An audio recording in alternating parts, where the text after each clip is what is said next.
Hi, everyone. Thanks for joining us. I am Alicia, Hi, I'm Janae. and thanks for joining us for conversations on health, happiness, and hope. I'm just checking to see that we are live and streaming. Um, Janae, you had a bunch of great ideas for this episode. All right, we are streaming. Did you want to start with one of those? Okay, I think we talked about talking about grounding. Um, because it seems to be kind of a buzzword, something that's been going around a lot. They even have grounding mats and grounding sleep systems and so I thought it would be interesting just to come on and talk a little bit about our experiences with grounding, because it's something that I've been doing for years, along with, forest bathing, Yeah.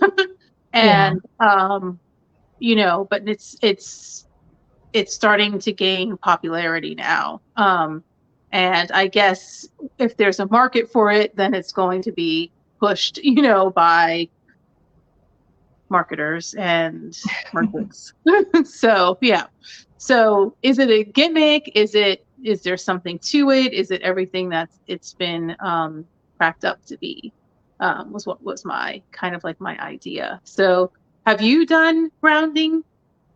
Oh, yes. Yeah. I learned about grounding through my counselor. Hmm. I did not know about it before that. So I've used it in public settings and at home when I've felt a lot of anxiety or I've had panic come on. Hmm. What are your Excellent. experiences? Yeah, so I do grounding. I want to say I do it every day, but I don't. I do it a lot though. So I go outside. Right now it's cold, and so I wait until it warms up, but I do go outside and I ground and I walk on my grass bare feet. And if I can't do it on my with my feet, I'll use my hands to connect. So um basically, and it does help provide some, I feel, mental, emotional healing, kind of sets a tone for me. If I'm getting stressed out at work or with the children, I can go outside and do some grounding, and it kind of resets my mental state, and I can come back and keep going, which is important because I work in front of the computer all day long, and um sometimes I feel like tossing it out my window. Yeah. Yeah. So, do you know about any of the actual scientific reasons why grounding seems to work for people? The only thing that I can think of that I've heard about is when you hold something cold, Mhm. how it like slows the blood flow.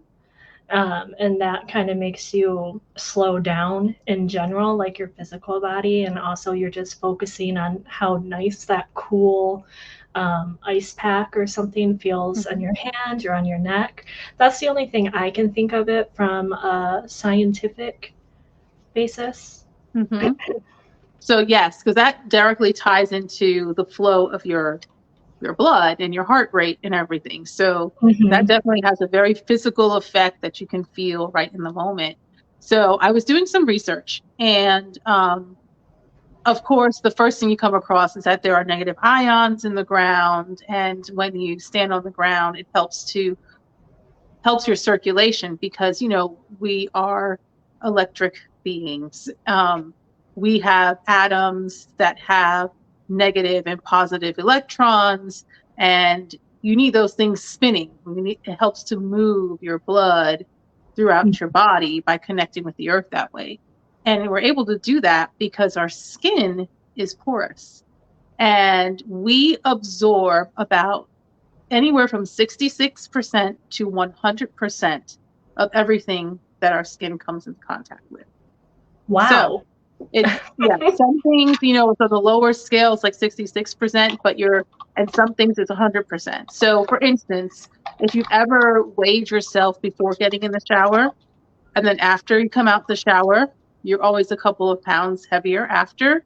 And it's because your body absorbs about 2 to 3 cups of water while you're in the shower, just from showering. So that's one of the reasons why it's very important.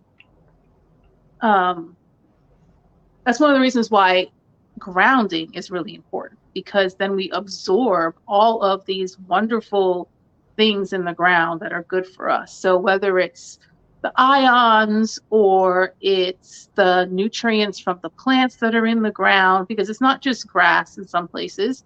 Like in my yard, I have dead nettle and dandelion, plantain, and all of those things are really good medicinal herbs. So your body is absorbing those things, and you have a higher rate of absorption through the bottoms of your feet, because that is where your skin is the most porous. So I thought that was really cool, really interesting. It also made me think of like, I have to be careful about what I touch, because my body is absorbing at least 60-something% of whatever that is. Yeah. Well, thanks for sharing that and explaining that. That reminds me of an ad I saw a long time ago, and I thought it was the strangest thing.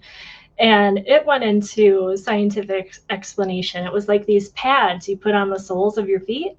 And they're like, this is releasing all of the toxins and the bacteria that's in your body. And you just leave them on your feet overnight, and you take them off in the morning, and they look gross and whatnot. I think I remember that. Different.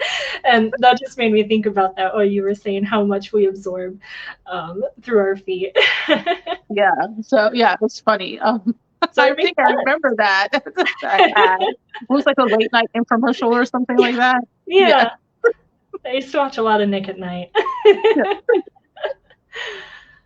Oh, that's funny. Yeah. And so, so it can be a double-edged sword, because you definitely want to ground in a place that hasn't used pesticides, because then you're definitely going to absorb all of that. So, which is why, for me, I'm a big advocate of not using any pesticides in our yards. And if my neighbors wouldn't kill me, I would not mow my grass. Because it's really important to let the natural herbs and things like that grow, because, all the things that pop up in the ground are an indication of the health of your soil. So if you have dandelions and other things that people consider weeds, well, they're growing for a reason. And it's because they help to repair the soil over time.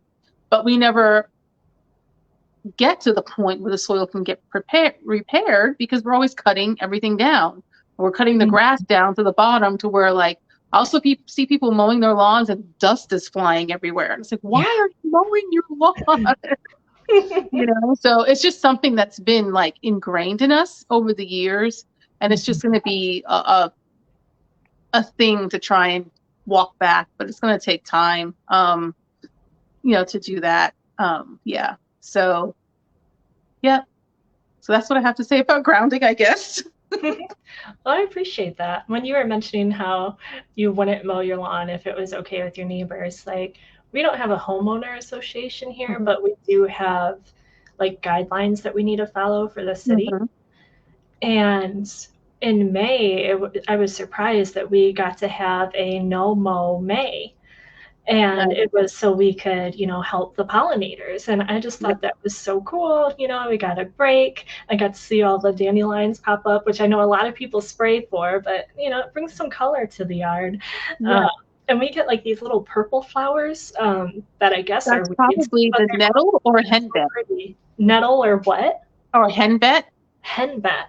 Yeah, I take those and I put them in my salads. Oh, really? They're really good for you. And then if you have plantain that grows, that's like a natural pain, a pain blocker. So if you have like a headache or a toothache, you can take it, rinse it, and chew some of it, or you can steep it and put it in a tea. Dead nettle is really good for anti-inflammation. Wow. Yeah, and all of that. And then so is dandelion. Dandelion is actually Hmm. um, a really great plant. Its roots, the whole thing is edible, and it's also good for anti-inflammation. Also, is antiviral, and it's a natural energy booster. Oh, So you wow. can substitute coffee or substitute dandelion tea for coffee. And Mm. it gives you like a natural energy boost. Yeah, similar to like green tea, something like that. So we actually have lots of food just growing in our yards all Mhm. year long. We just don't know it because everybody tells us we have to cut our grass and make everything look, super pretty and manicured. But it, wild is beautiful. Yeah. So if you notice me looking down more Mhm. this time, I'm starting to type some of the things that we say to put into the comments, like I see other Oh, people doing, nice. like with their Mhm. admins. So I'm just including some notes from our conversation. So that Mhm. was dandelion, nettle, and that Henbit. henbit. Yeah, Okay. Yeah, that's definitely something good to look into, especially with us with our Hashimoto's and I know. IH. Like I'm dealing with the bloating, um, the inflammation, just the fatigue right now. I've got all of that, so Yeah. that's really worth looking into. Yeah. And when I was doing so, I have two articles that I'll send you the links to that we can also put in the chat. One of them is article on it's a peer-reviewed article, so it's on NCBI, and that's like I mean I know for you're in school when you do research projects and things like that, that's like the database that you go to for peer-reviewed Mhm. um, resources. And that article is really great because it talks a lot about inflammation and it even has some pictures of wound healing and things like that, where people were um, going out and intentionally grounding every day. And then they compared that to a group who was doing their normal treatment but without the grounding. And I thought to myself, I really need to do that. I need to take 30 days Mhm. and ground every day and see how that helps, if it helps my inflammation, like with my Hashimoto's, and then also with the arthritis. Because Yeah. I'm only on two medications now, and I would love to not be on any medication. I won't mess with my Hashimoto's medication, but maybe if I can find a way between the different medicinal items and Mhm. grounding, um, maybe I can get off of my arthritis medication. So, um, you know, we'll see how it goes. Maybe we can do it together. Yeah, See if it I helps think with your that's sleeping. a good experiment. Yeah. Um, and that's amazing that you're only on two medications. I'm a little worried about the number that I take. And for those of you who may not have heard us talk about Hashimoto's before or you're unfamiliar with it, it is an autoimmune disorder that affects the thyroid tissue. So the antibodies are attacking the thyroid tissue. And oh no, I just lost Janae. There she Oh, is. there I am. And as long as it is treated well and maintained well, which you do by taking a medication for it. I won't say the Mhm. medication, and then also just doing lifestyle things for it. Then it just remains a thyroid issue. But if it's not well maintained, it can go into like severe personality changes, can affect your lungs, your kidneys, just Mhm. all kinds of organs, and it can be really scary. So when she says she doesn't want to mess with her medication for Hashimoto's, I totally understand that. Yeah. Yeah. Mhm. So, I mean, it's you know, we have the medical system for a reason. They have made amazing, amazing advances. Um, Mhm. I think what happens is that we forget, though, that for many years, centuries even, people have lived long and healthy lives and dealt with things um, in a very natural way that was very connected to the earth. I mean, Mhm. oh no, I can't think of the article. But I was reading something, and it was like, whatever illnesses that affect your area, like your city, your area, the cure for that is usually always in the native plants around you. And then also, like, if there is a poisonous plant, usually the plant that cures that grows right next to it. And so they were talking about like poison ivy also grows along with, and I can't remember the name of it now, I'll have to look it up later. But it was like, oh, it grows along with this because poison ivy affects you, but then you take this plant and this heals it. So, yeah, so that's, we have a lot of things in our environment that are just here for us because we are part of nature. So our healing also is part of nature. So the things that afflict us can be also healed, in nature. I think the trouble comes in that we've also created a lot of illness with industrial manufacturing and the foods that we eat and pollution and all of that stuff too. Which then, yes, we need to supplement or maybe work hand in hand with our created medications too. So, yeah. So that's, but there's both of them have their benefits, I think. Agreed. All right. Well, thank you so much for that. I've talked about grounding a few times myself, so I was trying not to just say the same things over again. So I'll just mention some of the things that I said, and then if people want to know more, they can comment and I can share more. They can look it up. But there's naming objects. There's using your 5 senses. There's brain dumps. And then one I may not have mentioned before, so I thought it'd be good to bring up today, is just the mindfulness of texture and touch. This is something else that I learned from my counselor, and he told it to me so many times to do this, and I would do all the other things but this one because I'm like, that just sounds silly. I don't know how this is going to help me when I'm freaking out, in like a traffic jam or something.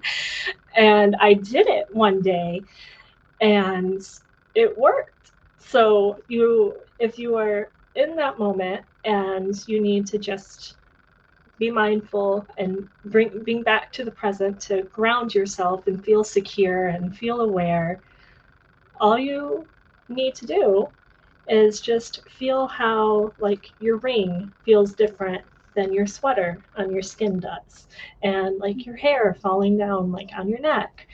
And just those differences. If you're outside, how maybe one side of your face is warmed by the sun and maybe you have a breeze on the other. So that's one of the grounding things that can help as well. I like that. Yeah. That touch thing. Which, and when you were talking about that, it reminded me of stones.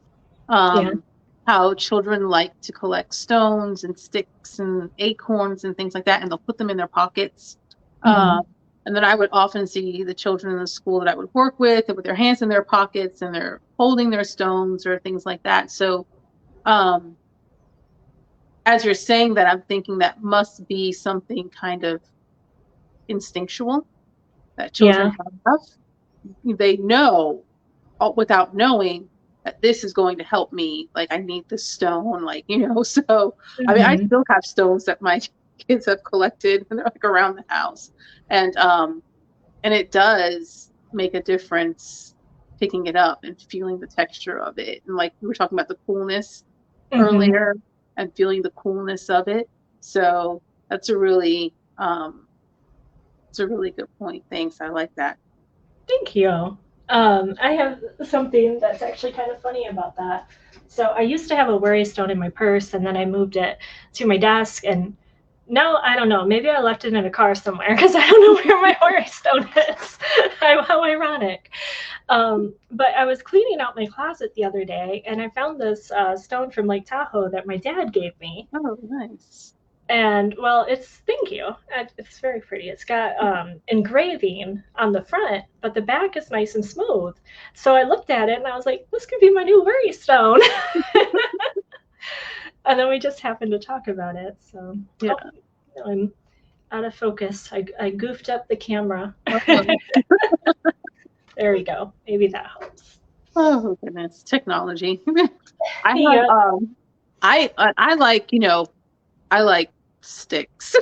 Sounds so silly. But yeah, I have different like sizes of sticks and things like that. And I'll have ones that are honeysuckle where I've peeled off the bark so it's nice and smooth. And some I have that are like really like pieces of a vine where it's like curled around each other. Okay. Because that's like also visually interesting. And so I like to keep those like around my desk when I'm working too. So Yeah. yeah. That reminds me of my mom. My mom is an artist and she loves sticks and leaves. And she used to decorate the house with like sticks and stuff. And one time I hope I don't rip it. One time I was cleaning, like raking the yard, and I found this massive leaf. It's like the size of my head. So I kept it because I thought it was so cool, and it was very much like my mom. Oh, I love that. I'm just picking up stuff today. It looks really good. Did you Mod Podge it or you just left it? No, I just left it. Oh, okay. Very cool. Yeah. And then I guess for people who are not familiar with Mod Podge, it's like glue, kind of, but it's like a clear substance that you can use to seal things. And so like with leaves and stuff like that, I've with the kids we've made like leaf bookmarks, but like so we'll rub it in the Mod Podge so it dries clear, but it has like a little shiny coat to it. Or when you do like a painting, you can Mod Podge the painting and it makes it like shiny. Yeah. I think Kira has done some Mod Podge like sketchbooks. Oh, look cool. really cool. Yeah, she has really awesome Yeah. But that's fun. It preserves it, and like you said, leaves that glossiness to it. Yeah. So your leaf looks great. Thank you. I was looking at this and I just wanted to read off just kind of what it says about grounding. Let's see. Let me find it where we are. And here we are. Okay. Experience and measurements show that sustained contact with the earth yields sustained benefits.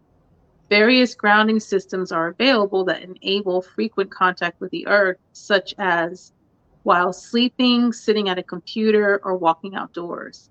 These are simple conductive systems in the form of sheets, mats, wrist or ankle bands. They even have adhesive bandages that can be used inside the home or office and footwear. So those are some of actually not what I was looking for. I think I lost it. But it sounded relevant. Okay, here, it was right before that. All right, here we go. Subjective reports that walking barefoot on the earth enhances health and provides feelings of well-being and can be found in the literature and practices of diverse cultures around the world. And so it's not just something that we just kind of made up out of the blue. It's something that's been around for centuries. And like it says, in many different cultures around the world. So there's a lot of anecdotal evidence that it works, and then now there's also experiential evidence that it works. So, which I thought was really good. Yeah. Yeah, that's very cool. But yeah, like I said, I'll send those links to you, or I'll put them in the chat afterwards. Yeah. So other people can look at it. Yeah. Sounds good. I appreciate that. And like I said, I've just been making some comments here so people can see those as well. I know you also had a tradition that you wanted to share last time, and we said we'd save it for this episode. Did Oh, you okay. want to go into that unless you had more on grounding or those articles? Oh, yeah, I'll go into that. And it was really just a small one. And so it kind of plays off of the um the cranberry pie making experience. And Yeah. so this one is that we do something different every year. So it's not always our tradition is to do something different Yeah. every year with dinner.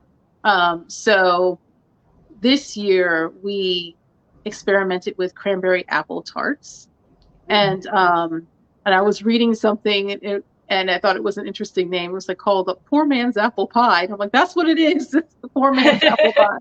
So it's just like apples and cranberries, and reduce it in the same way, and then you make your pie crust and you put it in like your muffin tin, Hmm. like you would make tarts, and then you just put it in and put it in the oven, and put cinnamon, sugar, whatever you want on it. So so that was fun to do this year. So that was our different new tradition. Oh, well, Yeah, that's nice. yeah. So just to do something different. And one year we did. Have you ever seen the movie A Christmas Story? Where Yes. the dogs and they eat the turkey, and so they end up going to the Chinese restaurant for dinner. Yeah, my father-in-law loves that movie.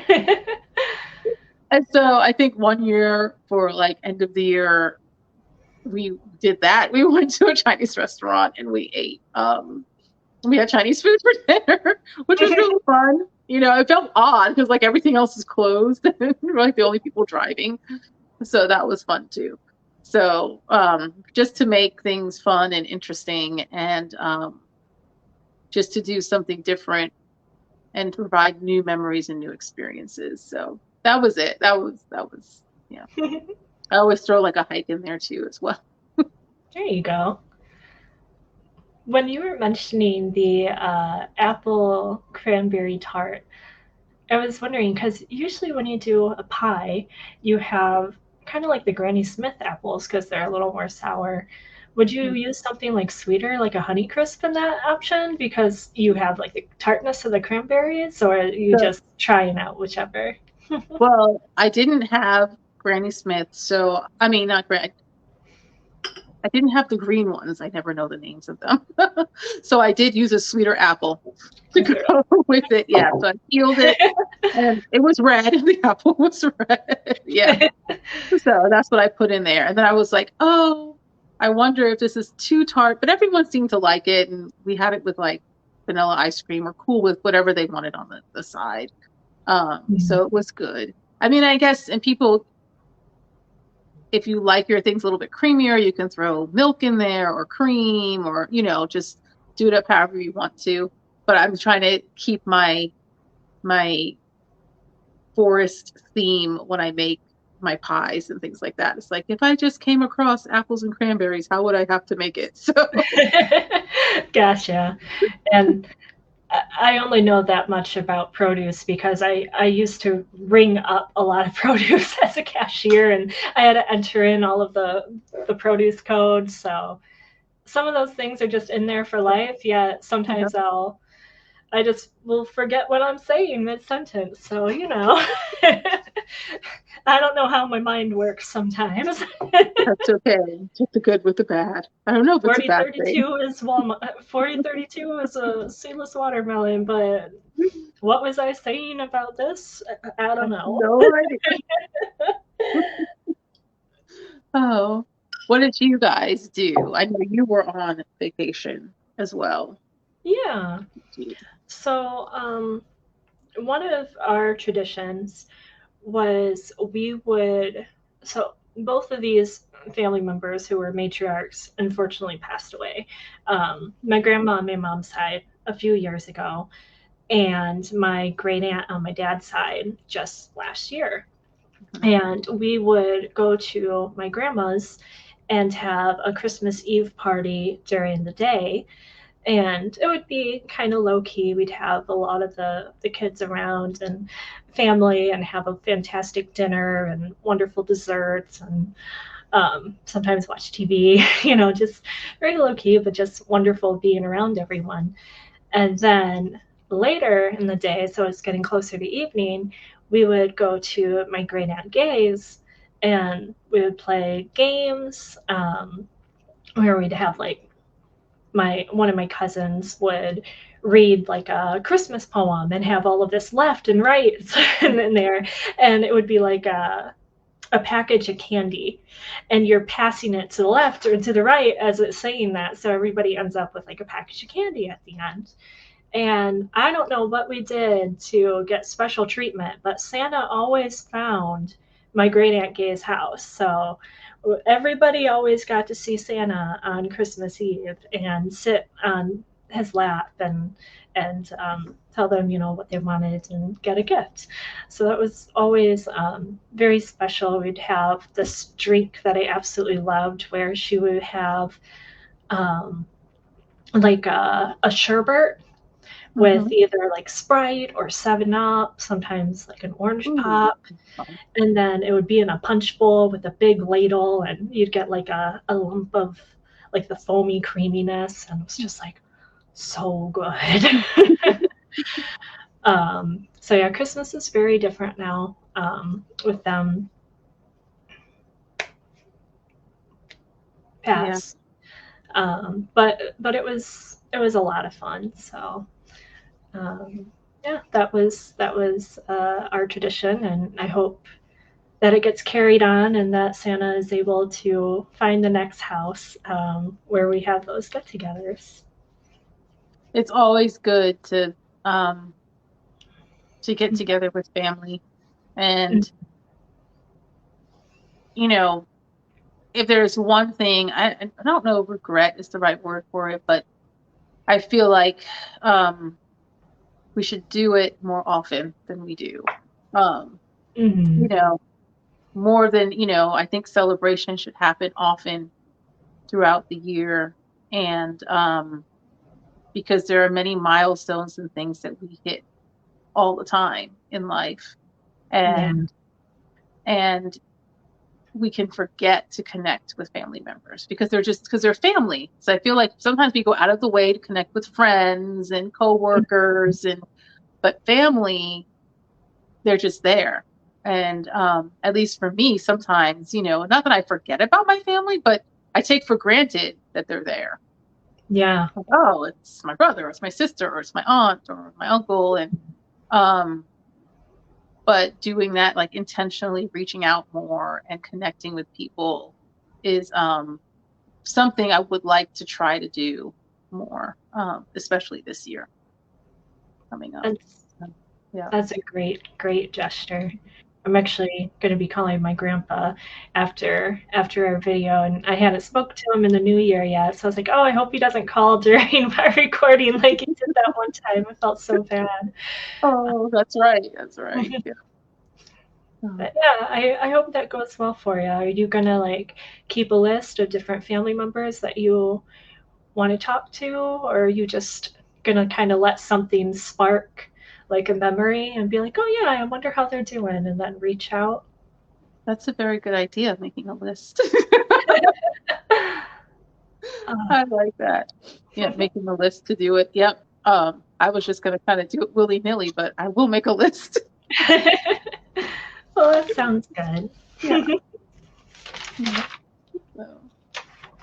And I know the last thing you suggested, everyone, Janae just had so many cool ideas for this episode. She was just on it. You thought it would be nice to share like where we started the beginning of 2023 and where we were in the end. So did you want to start that, or did you want me to go first this time? Yeah, you go first, please. I go first? Okay. So I've been having some trouble with my words today, so I wrote it all down. In the beginning of the year, I hadn't been out of the country yet. Conversations, this show, was just an idea and didn't have a name yet. I enrolled into my last year of courses for my Bachelor's of Science, and I wanted to learn more about coaching. So by the end of the year, Chris and I went on 2 international trips, and one we talked about on our vacations episode. And I enrolled in Aneta's Coaching Institute, and I learned how to coach from her. And now I just have my work portfolio to finish and submit. And that way I can graduate. That's a lot. Yeah. That's a lot. Yeah. Sometimes we don't realize how much we've done until we take the moment to like you did, write it down or think about it. So yes, last year at the beginning of the year, this was just an idea. It's so cool that it's happening because I mean we both wanted to work with each other for a long time. Yeah. See, at the beginning of the year, I had so much going on. And it almost feels like the cycle has come back around again, but we'll get to that later. You know, I had several things going on in several studies, and I was assigned to a new one, dealing with a new boss. And communication was a big thing at the beginning of the year for me. And I think, and throughout the year, was learning her communication style and how she says things and not taking things personally and being able to respond. And we've hit a point where we're able to communicate back and forth and things are okay now.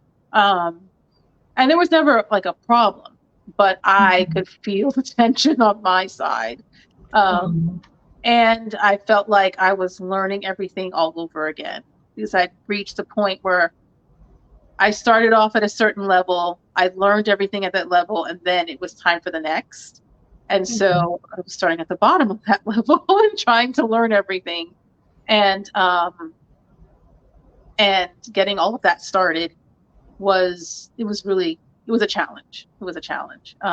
I don't like to feel like I don't know things, but that's you don't know everything. That's the point. That's how you grow. And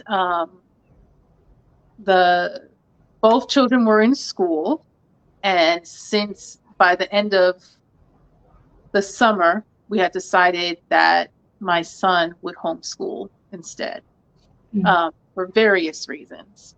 And so we've done that transition to homeschool.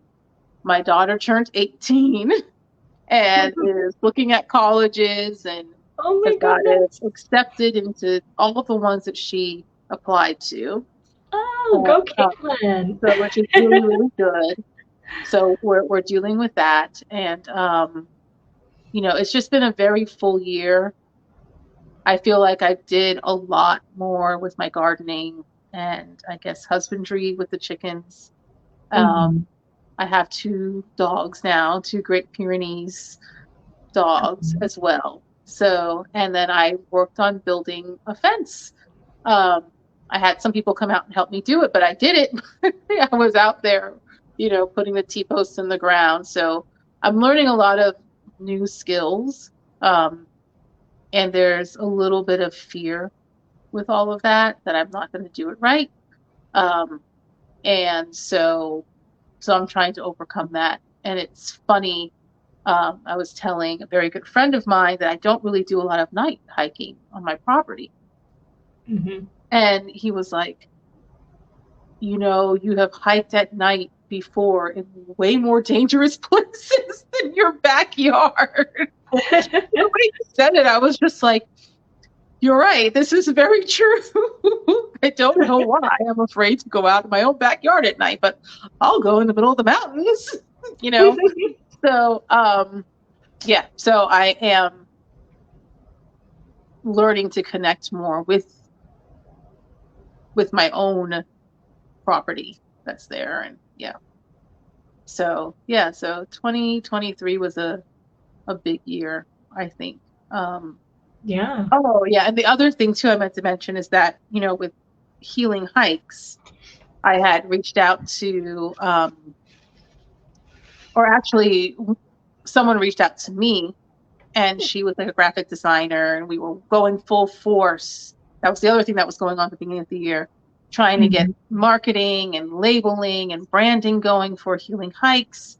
And I remember things that. just kept going wrong, like kept getting halted with the website, with everything. And so we're both intuitive people. And so we both decided, something's not right here. Obviously, Mhm. we're being told this is not the right direction. And so I kind of put that on hold. And I feel like there was a lot of sadness with that because, Mhm. hiking and connecting with nature, I feel is so important.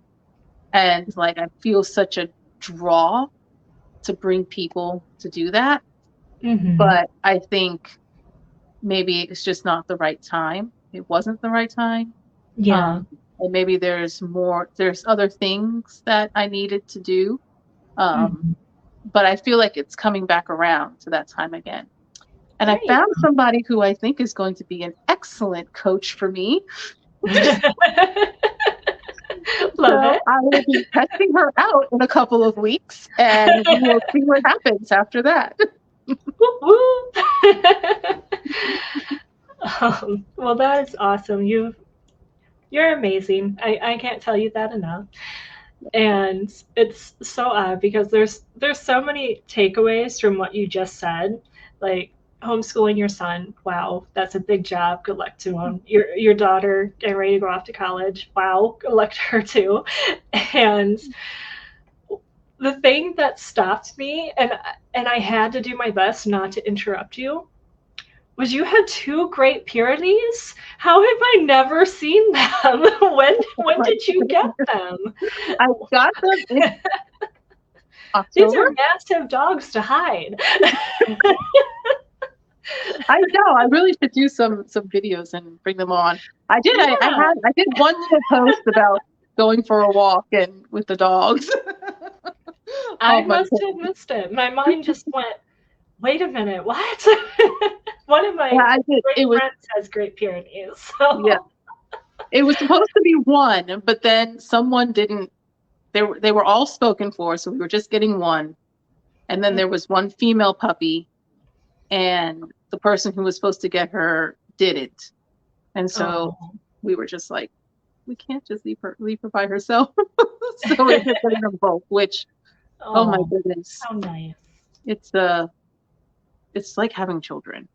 So I believe it. anybody out there who like disparages people for saying that their dogs are like children, no, don't do it because it is. I have both. I have two children and two dogs, one male and one female with both. And yes, they are a handful, all of them.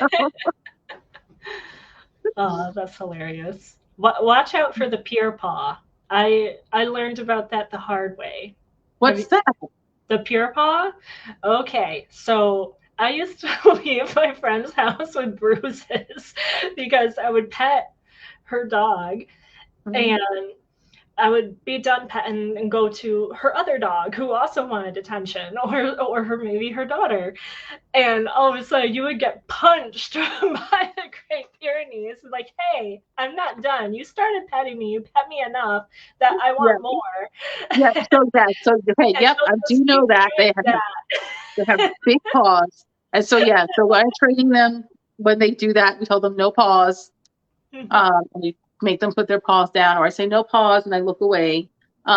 Because yes, they are big, and if they will be bigger than us. We'll have 300 pounds worth of dog coming at you, Yeah, if you're not careful. So we are trying to train them, and they are guard dogs too. So yeah. um, the reason I really, the kids wanted dogs, but I was really hesitant to do it. But then after 5 of my chickens got eaten by coyotes, I was like, well, Hmm. I think it's time. Yeah, it was very sad. It was very sad. And it's That, like people are like, oh, but they're your. I mean, you just people think that because you raise chickens for meat or for mhm. eggs that you don't really care about them, but it's not true. You're out there every day with them, you're petting them, you're watching if they're eating, if they're getting enough water, if they're feeling good or feeling bad. You get an attachment. I mean, whatever animal it is, you get an attachment to it. And each time I've lost one, I've cried. So, yeah. Yeah. Yeah. That was another thing I thought of when you were saying that you didn't want to hike in the dark, and I thought, well, don't you have coyotes over there? So probably a smart decision. But yeah, Great Pyrenees from what my experience says, super cuddly, giant pillow, very hold laid on 1 second. back. No problem. Oh. Hold on. Be right back. Oh, no problem.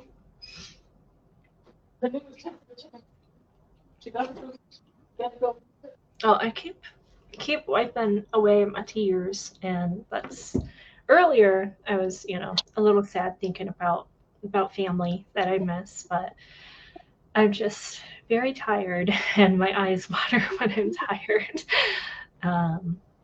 Yesterday was a good day for me. It was a winter day. I had energy. I got a lot done during the day. I got a lot done after work, and Chris was like, "Wow, look at you go! You got it together." And I was like, "Yeah, you got to take advantage of the winter days because you just never know how you're gonna wake up and feel." And today was a little less of a winter, but I thankfully did well during the day. I was just filling the space. Yeah, that's fun. As we were talking about the chickens, I heard them squawking, so I ran out to go look and see what was going on. I was wondering. Yeah, and our female dog, who is still has a harder time not chasing the chickens than the male dog does. She was out there chasing the chickens. I'm like, no, you can't chase the chickens. Well, good thing you went out there. Yeah, so I went and grabbed Bastion, and yeah. So that's what I was doing, protecting the chickens. Oh, well, thank you for that. I need to see pictures of your dogs now. I just shock of the day. Oh goodness, yes, I will have to send the pictures to you. All right. Well, did we cover everything? Yeah, we went over everything. Is there anything else that you wanted to share, or anything that came to you for next time? No, not yet, but I'm sure we'll think of something in our next couple of meetings. Sounds good. Well, thanks everyone for joining us, whether you're watching live or on the replay. Have a fantastic day, and I hope the new year's going well. Stay inspired. And do something that makes you stronger every day. Bye. Bye.